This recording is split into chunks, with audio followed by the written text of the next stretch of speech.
আসসালামু আলাইকুম ওয়া রাহমাতুল্লাহি ওয়া বারাকাতুহু। ইন্নাল হামদালিল্লাহি ওয়াহদা ওয়াসসালাতু ওয়াসসালামু আলা মান লা নাবিয়্যা বা'দা। ওয়া ক্বালা সুবহানাহু ওয়া তাআলা ইন্নাহু মান ইউশরিক বিল্লাহি ফাকাদ হারামাল্লাহু আলাইহিল জান্নাতা ওয়া মা'ওয়াহুন নার ওয়া মা লিয-যালিমিনা মিন আনসার। আল-আয়াত। عن أبي هريرة رضي الله تعالى عنه قال قال رسول الله صلى الله عليه وسلم قال اجتنبوا السبع الموبقات قالوا يا رسول الله ما هن الشرك بالله والسحر وقتل النفس التي حرم الله إلا بالحق। সমস্ত প্রশংসা একমাত্র সেই মহান আল্লাহ রাব্বুল আলামিনের জন্য, যে আল্লাহ রাব্বুল আলামিন আমাদেরকে সৃষ্টি করেছেন। শুধু সৃষ্টি করেননি, তিনি সর্বশ্রেষ্ঠ জাতি এবং সর্বশ্রেষ্ঠ নবীর উম্মত এবং সর্বশ্রেষ্ঠ মাখলুকাত করে তিনি আমাদেরকে দুনিয়াতে পাঠিয়েছেন। তাই আমরা আল্লাহ তাআলার শুকরিয়া আদায় করে শেষ করতে পারবো না। তবু আজকে আমরা আল্লাহকে খুশি করার জন্য আমরা সকলেই আল্লাহর প্রশংসা করব। তার নিজস্ব কোনো ভাষা দিয়ে আমরা সকলেই বলি আলহামদুলিল্লাহ। তারপরে পরে শান্তি অবতীর্ণ হোক আল্লাহ রাসূলের উপর। আল্লাহুম্মা সাল্লি আলাইহি আল্লাহুম্মা বারিক আলাইহি সাল্লাল্লাহু আলাইহি ওয়াসাল্লাম। সম্মানিত উপস্থিতি, আজকে আমার আলোচ্য বিষয় হবে শিরক ও বিদআতের ভয়াবহতা। আল্লাহ রাব্বুল আলামিন বলেন, ইন্নাহু মান ইউশরিক বিল্লাহি ফাকাদ হারামাল্লাহু আলাইহিল জান্নাতা ওয়া মা'ওয়াহুন নার ওয়া মা লিয-যালিমিনা মিন আনসার। আল্লাহ রাব্বুল আলামিন বলেন, নিশ্চয়ই যারা আল্লাহ তাআলার সাথে অন্য কাউকে শরীক করবে, আল্লাহ রাব্বুল আলামিন তাদের জন্য জান্নাতকে হারাম করে দিয়েছেন। ওয়া মা'ওয়াহুন নার, এবং তাদের থাকার জায়গা এবং তাদের বাসস্থান হচ্ছে জাহান্নাম। ওয়া মা লিয-যালিমিনা মিন আনসার, এবং অত্যাচারীদের কোনো সাহায্যকারী নেই। অত আয়াত থেকে আল্লাহ রাব্বুল আলামিন তিনটি কথা মানুষকে বললেন। যারা আল্লাহ তাআলার সাথে শিরক করবে, আল্লাহ রাব্বুল আলামিন তাদের জন্য জান্নাতকে হারাম করে দিয়েছেন এবং তাদের থাকার জায়গা হচ্ছে জাহান্নাম, এবং অত্যাচারীদের কোনো সাহায্যকারী থাকবে না। মানে বোঝা যাচ্ছে যারা শিরক করবে তারা আল্লাহ তাআলার সাথে জুলুম করছে, যারা শিরক করছে তারা আল্লাহ তাআলার সাথে অত্যাচার করছে। সম্মানিত উপস্থিতি, রাসূল সাল্লাল্লাহু আলাইহি ওয়াসাল্লাম বলেন, পৃথিবীতে দুই ধরনের পাপ রয়েছে যা ইহকালে ক্ষতি করে, পরকালে ক্ষতি করে।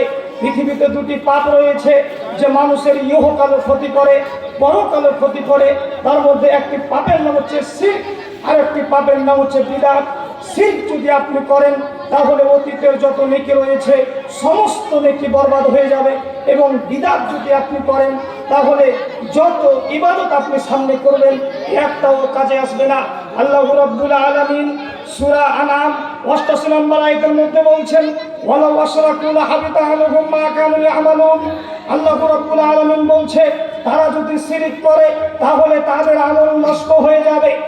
সাধারণ মানুষের কথা বলছেন, এখানে আপনি যদি শিরক করেন তাহলে আপনার আমল নষ্ট হয়ে যাবে। এটা সাধারণ মানুষের কথা। তারপরে আল্লাহ রাব্বুল আলামিন একটু কঠোরভাবে সূরা জুমার ৬৫ নম্বর আয়াতের মধ্যে আল্লাহ রাব্বুল আলামিন বলছে, ওয়ালাকাদ উহিয়া ইলাইকা ওয়া ইলাল্লাযীনা মিন ক্বাবলিকা লাইন আশরাকতা লায়াহবাতান্না আমালুকা ওয়া লা তাকুনান্না মিনাল খাসিরিন। আল্লাহ রাব্বুল আলামিন আমাদের নবীকে লক্ষ্য করে বলেন, হে মুহাম্মদ, আপনার প্রতি এবং আপনার পূর্ববর্তী লোকেদের প্রতি আদেশ করা হয়েছে যে আপনি যদি শিরক করেন তাহলে আপনার আমল নষ্ট হয়ে যাবে এবং আপনিও ক্ষতিগ্রস্তদের অন্তর্ভুক্ত হয়ে যাবেন। যেই নবীকে আল্লাহ রাব্বুল আলামিন সর্বশেষ পাঠিয়েছে, যেই নবী সারা পৃথিবীতে ইসলামের দাওয়াত ছড়িয়ে দেওয়ার জন্য তিনি কষ্ট করেছেন। তিনি তাইফের ময়দানে রক্ত ঝরিয়েছেন, উহুদের ময়দানে দাঁত ভেঙেছেন, এত কষ্ট করেছেন ইসলামের জন্য। আরবের মাটিতে ৩৬০ জন মাবুদ পূজা করত আরববাসীরা। তখন সেই দিন মুহাম্মদ সাল্লাল্লাহু আলাইহি সাল্লাম বলেছিলেন, হে মক্কাবাসী শুনে রাখো, ৩৬০ জন মাবুদ তোমরা পূজা করছো, 360 জন মাবুদের পূজা করা যাবে না, যিনি যার ইবাদত করতে হবে, যার দাসত্ব করতে হবে, যিনি সপ্তম আকাশের উপরে থাকে তার ইবাদত করতে হবে। তখন আরববাসীরা বলেছিল, মক্কার লোকেরা বলেছিল, আরে ইহুদি খ্রিস্টান তো কমপক্ষে 3 জন মাবুদ মানে, এই মুহাম্মদ বলছে 3 জন মাবুদ মানা যাবে না। এই কি 3 জন মাবুদ মানা যাবে না, একজনকে মানতে হবে যিনি সপ্তম আকাশের উপরে থাকে। এই কি কম সম্ভব? এই কি কম সম হারামি? এই কি কম সম খারাপ যে 3 জন মাবুদ কথা মানতেও বলছেন না, শুধু একজনকে মানতে হবে? এই যে পাগলামি শুরু করেছে, এই যে সে পাগলামি শুরু করেছে, একে দেশ থেকে তাড়িয়ে দিতে হবে, একে এলাকা থেকে তাড়িয়ে দিতে হবে, না হলে সে যে পাগলামি শুরু করেছে তার পাগলামি ভালো করতে হবে। আরবের মাটিতে একজন কবিরাজ এসে আল্লাহর নবীকে বলছে, আল্লাহর নবী, একজন কবিরাজ এসে বলছে, মোহাম্মদ, আমি শুনেছি আপনি নাকি পাগল হয়ে গেছেন, আমি কবিরাজ, আমি পাগলামি ভালো করতে পারি। তখন মোহাম্মদ তখন কবিরাজ বলছে, আমি কি কাজ আরম্ভ করবো? যখন কবিরাজের কথা বলেছে তখন আল্লাহর নবী কিছু বলবেন। আল্লাহর নবী বলার আগে বলছে, ইন্নাল হামদুলিল্লাহি নাহমাদুহু ওয়া নাস্তাঈনুহু ওয়া নাস্তাগফিরুহু ওয়া নাউযু বিল্লাহি মিন শুরুরি আনফুসিনা ওয়া মিন সাইয়্যাতি আমালিনা মান ইয়াহদিহিল্লাহু ফালা মুযিল্লা লাহু ওয়া মান ইউদ্লিল ফালা হাদিয়া লাহু ওয়া আশহাদু আল লা ইলাহা ইল্লাল্লাহু ওয়া আশহাদু আন্না মুহাম্মাদার রাসূলুহু। রাসূল সাল্লাল্লাহু আলাইহি ওয়াসাল্লাম এই বাক্যগুলি করেছেন। কবিরাজ আরবি ভাষা জানতো, কবিরাজ আরবি ভাষা বুঝতো, এই শব্দগুলো কবিরাজ বুঝেছে। তারপরে কবিরাজ বলছে, ইকরা মারাতান উখরা, কি করেছে না, আরেকবার করুন তো দেখি। তখন আল্লাহর নবী আরেকবার করলেন। তখন কবিরাজ বলছে, আশহাদু আল্লা ইলাহা ইল্লাল্লাহু ওয়া আশহাদু আন্না মুহাম্মাদার রাসূলুহু, আমি সাক্ষ্য দিচ্ছি যে আল্লাহর কোনো মাবুদ নেই, আমি আরো সাক্ষ্য দিচ্ছি যে মুহাম্মদ সাল্লাল্লাহু আলাইহি ওয়াসাল্লাম আল্লাহর রাসূল।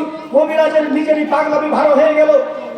আমি আপনাকে এটা বুঝাতে চাচ্ছি, যেই রাসূল ইসলামের জন্য সারা পৃথিবীতে ইসলাম ছড়িয়ে দেওয়ার জন্য এত পরিশ্রম করেছেন, এত কষ্ট করেছেন, সেই নবীকে আল্লাহ রাব্বুল আলামিন বলছে, হে মুহাম্মদ, আপনিও যদি শিরক করেন তাহলে আপনারও আমল নষ্ট হয়ে যাবে। যেই নবীকে আল্লাহ রাব্বুল আলামিন শিরক মুক্ত করে সৃষ্টি করেছে, যেই নবীকে আল্লাহ রাব্বুল আলামিন শিরক মুক্ত করে সৃষ্টি করেছে, সেই নবীকে সতর্ক করা মানে পৃথিবীর সমস্ত মানুষকে সতর্ক হয়ে যাওয়া। এই জন্য আমাদেরকে শিরক থেকে বেঁচে থাকতে হবে। পৃথিবীতে দুই ধরনের পাপ রয়েছে, একটা হচ্ছে শিরক, একটা হচ্ছে বিদআত। শিরক করলে আপনি যত নেকি করবেন সমস্ত নেকি বরবাদ হয়ে যাবে। আবু হুরায়রা রাদিয়াল্লাহু তাআলা আনহু বলেন, রাসূল সাল্লাল্লাহু আলাইহি ওয়াসাল্লাম বলেছেন, ক্বালা ইস্তানিবুস সাবাল মুবিকাত, হে পৃথিবীর মানুষ, তোমরা শুনে রাখো, তোমরা 7টি ধ্বংসকারী বিষয় থেকে বেঁচে থাকো। তখন সাহাবীগণ বললেন, ক্বালু ইয়া রাসূলুল্লাহ মা হুন্না, আল্লাহর নবী, সেই 7টি ধ্বংসকারী বিষয় কি?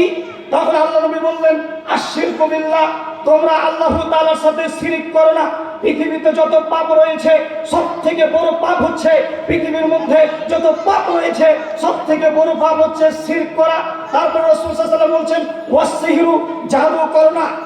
আমাদের সমাজে দেখবেন অনেক মানুষ জাদু করে, জাদুকে বিশ্বাস করে। এই জাদু যারা করেছে তারা ধ্বংস হয়ে গেছে। আপনার এলাকাতে যদি কোনো জাদুকর আসে তাহলে আপনার প্রথম কাজ হচ্ছে সেই জাদুকরকে পিটিয়ে এলাকা থেকে, গ্রাম থেকে তাড়িয়ে দিতে হবে। কেন রাসূল সাল্লাল্লাহু আলাইহি ওয়াসাল্লাম বলছেন 7টি ধ্বংসকারী বিষয় থেকে বেঁচে থাকো। তার মধ্যে দ্বিতীয় নম্বর হচ্ছে জাদু থেকে বেঁচে থাকতে হবে। তারপর রাসূল সাল্লাল্লাহু আলাইহি ওয়াসাল্লাম বলছেন, ওয়া কাতুলুন নাফসাল্লাতী হারামাল্লাহু ইল্লা বিল হক, হে পৃথিবীর মানুষ, তোমরা শুনে রাখো, অন্য মানুষের অন্যায়ভাবে কোনো মানুষকে হত্যা করো না। পৃথিবীতে 3 ধরনের মানুষ রয়েছে যাদেরকে হত্যা করা যায়। পৃথিবীতে 3 ধরনের মানুষ রয়েছে যাদেরকে হত্যা করা যায়। 1 নম্বর হচ্ছে, কেউ যদি আমাকে হত্যা করে তাহলে আমার পিতা মাতা তাকে হত্যা করে নেবে, এর নাম হচ্ছে কিসাস, এটা তাকে আপনি হত্যা করতে পারেন। দ্বিতীয় নম্বর হচ্ছে, কেউ যদি বলে যে আমি ইসলাম ধর্ম ত্যাগ করলাম, কেউ যদি বলে যে আমি কোরআন মানি না, তাহলে তাকে হত্যা করতে হবে।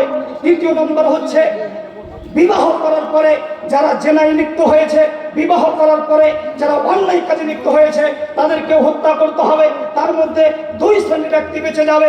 1 শ্রেণীর ব্যক্তি হচ্ছে, কেউ যদি আমাকে হত্যা করে তাহলে আমার পিতা মাতা তাকে হত্যা করে নেবে, এর নাম হচ্ছে কিসাস। কিন্তু সে বেঁচে যেতে পারে। কিন্তু আমার পিতামাতা যদি বলে ঠিক আছে, তুমি অন্যায় করেছো, আমি আর অন্যায় করলাম না, আমি তোমাকে ছেড়ে দিলাম, তাহলে সে ব্যক্তি বেঁচে যাবে। দ্বিতীয় নম্বর হচ্ছে, কেউ যদি বলে যে আমি ইসলাম ত্যাগ করলাম, তাহলে তাকে হত্যা করতে হবে। এখন তাকে আপনি হত্যা করার জন্য নিয়ে চলে গেছেন, সে বলছে যে ঠিক আছে, আমি আগে বলেছিলাম, এখন আমি ইসলাম ধর্ম ত্যাগ করলাম না, আমি এখন ইসলামের পথেই থাকলাম। সে যদি তার ভুল স্বীকার করে নেয়, ইসলামের পথে থাকে, তাহলে তাকে হত্যা করতে হবে না। তৃতীয় নম্বর শ্রেণী হচ্ছে, পৃথিবীতে এক ধরনের পাপী রয়েছে যাদেরকে আল্লাহ রাব্বুল আলামিন হত্যা করতে বলেছেন। পৃথিবীতে এক ধরনের পাপী রয়েছে যাদেরকে হত্যা করতে হবে। এই যারা বিবাহ করার পরে যারা জেনায় লিপ্ত হয়েছে, এদেশের হাজারো যুবা ভাইকে ইট ঢেল পাথর মেরে মেরে হত্যা করতে হবে। যারা নিজের স্ত্রী থাকার পরও শিরকের সাথে জেনায় লিপ্ত হয়েছে, এদেশের হাজারো যুবা ভাইকে, এই দেশের হাজারো ভাবিকে ইট ঢেল পাথর মেরে মেরে হত্যা করতে হবে। যেই সব ভাবিরা নিজের স্ত্রী থাকা, নিজের স্বামী থাকার পরও অন্য দেবরের সাথে জেনায় লিপ্ত হয়েছে, তাদের পৃথিবীতে বেঁচে থাকার কোনো পথ নেই। এই জন্য 3 শ্রেণীর ব্যক্তি বাদ দিয়ে যদি আপনি অন্য কোনো মানুষকে হত্যা করেন, তাহলে সেই যদি আপনি হত্যা করেন, তাহলে এই সমাজে ধ্বংস নেমে আসবে, এই সমাজে অভাব অনটন নেমে আসবে। তারপর রাসূল সাল্লাল্লাহু আলাইহি ওয়াসাল্লাম বলছেন, ও আকুলুর রিবা, সুদ খাওয়া। এই জন্য সুদ থেকে আমাদেরকে বেঁচে থাকতে হবে। আল্লাহ রাব্বুল আলামিন সবাই সকল মুসলমানদেরকে কথাগুলো মানার বুঝার তৌফিক দান করুক। সবাই আল্লাহুম্মা আমিন। এখান থেকে আমার সংক্ষিপ্ত বক্তব্য সমাপ্তি করছি। আসসালামু আলাইকুম।